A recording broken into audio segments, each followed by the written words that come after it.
আর্থিক অবস্থা up down হবে, কারণ দ্বিতীয় রাহু, বুঝে না চললে বিপদ আসবে। হঠাৎ অর্থ লস হয়ে যাওয়া, তাই নিজের লোভ লালসা এবং ফাটকা টাকা কামানো বা স্পেকুলেশনের ভাবনা কম করলেই ভালো। যারা বাড়িঘর, কনস্ট্রাকশন, ব্রোকারির কাজ করেন, আপনাদের মে জুন মাসের পর থেকে আয় রোজগার বৃদ্ধি হবে।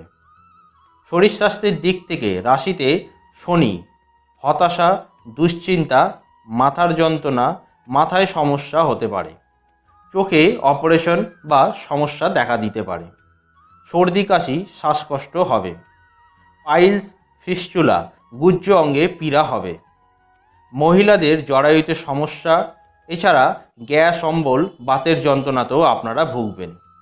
যাদের হার্ট বা চেস্টের সমস্যা আছে, তাদের মে মাসের পর থেকে সমস্যা বৃদ্ধি হওয়ার এখানে সম্ভাবনা থাকছে।